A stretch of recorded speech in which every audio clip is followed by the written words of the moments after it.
Jakarta. Dan bagaimana aku mengeluarkan album itu dan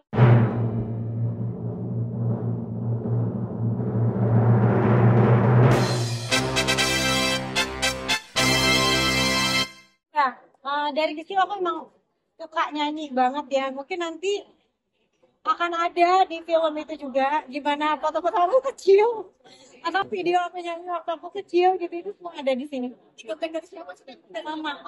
Mama aku dulu karena mama adalah penyanyi daerah gitu.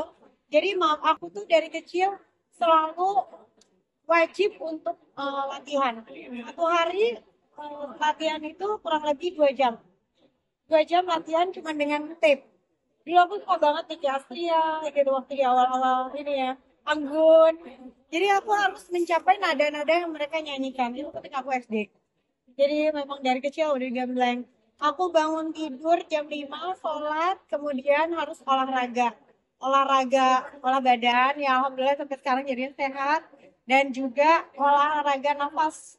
Jadi selama 15 menit itu khusus hanya setengah jam, bahkan khusus untuk olahraga nafas. Tarik nafas, tahan nafas, ngeluarin nafas. Dihitung berapa menit aku bisa nahan nafas. Dan itu ternyata berguna ketika dewasa aku nyanyi, aku bisa menyanyikan lagu dengan dengan lebih menjaga pitch dan juga bisa nafasnya juga cukup panjang. Aku dulu sering mengikuti lomba, tidak selalunya menang. Ada yang menang, tapi ada juga yang kalah. Jadi aku ingat banget, waktu dulu aku menang harapan 2 kalau nggak salah ya. Pas aku waktu itu masih kecil, kelas 1 atau kelas 2 SD. Jadi aku dikasih dikasih piagam, bukan piagam apa, trofi lah ya. Tapi bentuknya kayak piring, pernah tahu nggak sih? Ada yang apa pialanya kayak piring.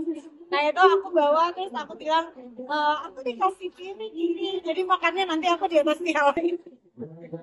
Jadi dari kecil gak selalu punya menang bahkan. Tapi emang senang aja. Jadi gimana tuh 25 tahun sekarang berkarir?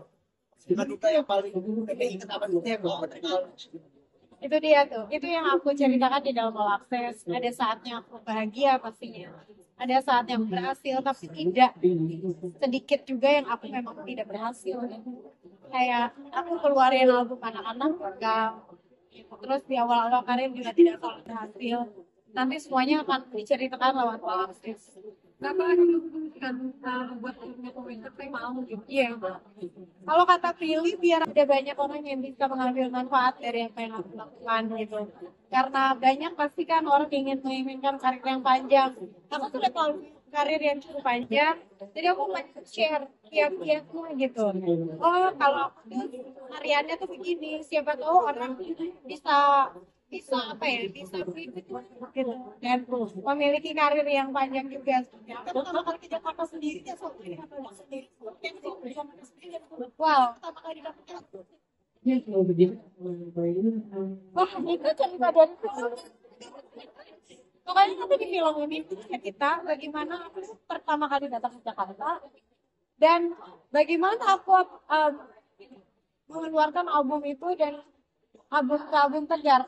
Siapa aja yang sehingga aku bisa berdiri tegar sampai saat ini. Tapi memaknai karir selama 25 tahun gimana sih? Bersyukur. Pastinya bersyukur karena gak terasa ya, jujur gak kerasa gitu. Udah 25 tahun, masa sih gitu kadang-kadang gitu. Tapi ya bersyukur karena aku juga dikelilingi sama orang-orang yang emang sayang dan mendukung aku banget. Cara bersaing gimana? Cekin banyak sih. Banyak nih penyanyi-penyanyi baru, terus Benar. bersaing agar bisa tetap eksis nih di sana. Sampai sekarang gimana sih? Itulah jawabannya nanti ada di film ini lah pokoknya. Harus nonton makanya. Dan izin juga dari Mas Suryo untuk Benar. Pastinya. waktu itu pendekatannya seperti apa nih mengingat Mas Suryo harus ini kan diwawancarai kan? Iya.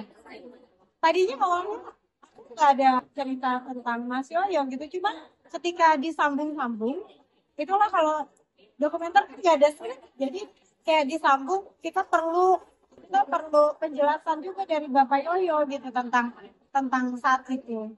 Jadi aku ngomong sama Mas Yoyo, mau nggak Bapak aku bilang di wawancara untuk film aku. Rizky udah, aku udah. Kata Bapak Yoyo, oke, aku mau. Nggak ada penolakan ataupun apa, yang paling penting adalah kita sampai saat ini kan adalah keluarga. Tapi kan 10 tahun kan. Ada akhirnya baru mengetahui. Iya ya.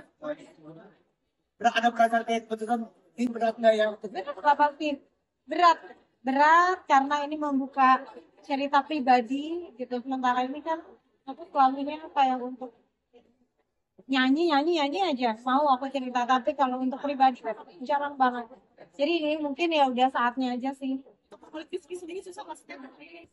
Aku nggak bilang apa-apa, aku cuma bilang kan nanti ada yang mau interview, kakak boleh ngomong apa aja, bebas. Kakak mau menceritakan kakak marah, kakak senang, kakak sedih, bebas.